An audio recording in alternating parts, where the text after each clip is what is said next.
On November 23, the governments of Myanmar and Bangladesh signed an agreement to return the Rohingya refugees, more than 600,000 people who escaped from Rakhine State in western Myanmar, to Cox's Bazar in Bangladesh after ethnic cleansing carried out by Myanmar's armed forces since August. Bangladesh is expected to compile lists of refugees wanting to return on a voluntary basis.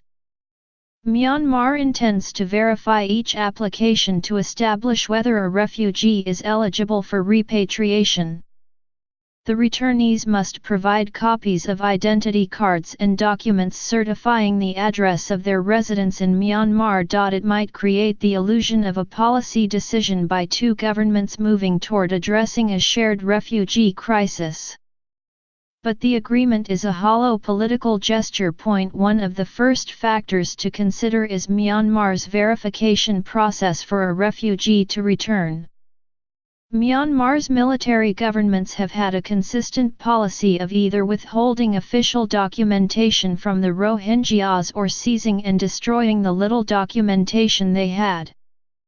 A British government report documented how the Myanmar government changed its citizenship rules in 1989 and rendered the residency cards that most Rohingyas were carrying invalid. The government collected those invalid residency cards, but in most cases failed to provide the Rohingyas with the new residency cards. As a result, a majority of the Rohingyas in Myanmar did not have any official documentation at the beginning of this year. Most of the Rohingyas who fled for Bangladesh left under dire circumstances, their villages set on fire, their lives in peril. They made desperate runs with their children and elderly. How many would have had the luxury of time and safety to look for their documents before the exodus? The agreement between Bangladesh and Myanmar specifies that the refugees should be returned to their homes and property. It is highly improbable, because numerous Rohingya villages have been burned and their cattle and lands seized by their Buddhist neighbors. And last week, Myanmar announced that it would be building camps for some of the returnees.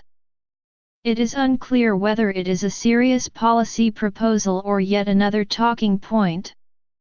No details about the capacity of the proposed camps are available. What is known is this: Myanmar's Minister for Resettlement, Win Myat, has said that his country would be taking back no more than 300 refugees per day.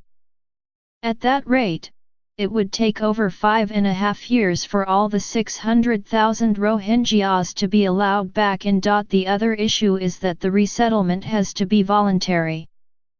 Why would a Rohingya prefer moving from a refugee camp in a relatively safe country to a refugee camp in an intensely hostile country and depend upon safety from the very people who killed their families and burned their villages?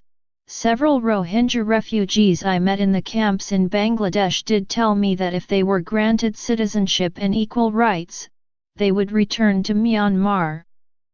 But that seems improbable because of Myanmar's long history of systematically depriving the Rohingyas of their legal and basic human rights. The government of Myanmar has given no assurances about the legal status of the returnees nor spoken about guaranteeing their safety. They might simply end up being described as immigrants from Bangladesh, a phrase their persecutors all along used to describe them. A recent statement from Senior Gen. Min Aung Hlaing, Myanmar's military chief, about the proposed repatriation process has renewed fears about the safety of potential returnees. The situation must be acceptable for both local Rakhine ethnic people and Bengalis. An emphasis must be placed on the wish of local Rakhine ethnic people who are real Myanmar citizens, he said. All of this raises severe doubts about the agreement between Bangladesh and Myanmar. Several Bangladeshi leaders I met in Dhaka after the agreement was signed seemed keen to send the Rohingyas without having given much thought to how they would achieve it.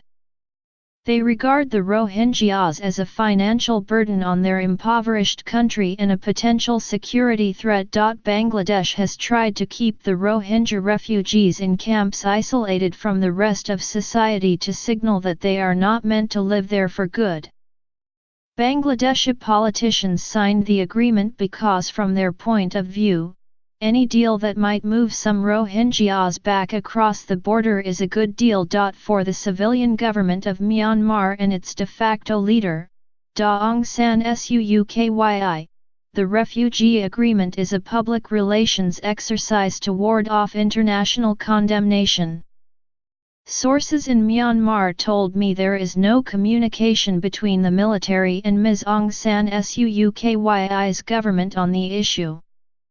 Without support from the military leadership, even if she would be so inclined, Ms. Aung San Suu cannot stop the army from assaulting the Rohingyas. The Rohingyas know it. And that is why there is not much in the way of a line to fill in resettlement forms around Cox's Bazar. Staying in Cox's Bazar is the best option for the Rohingyas at the moment. Bangladesh must let them stay and not try to push them back over the border into the hands of their persecutors.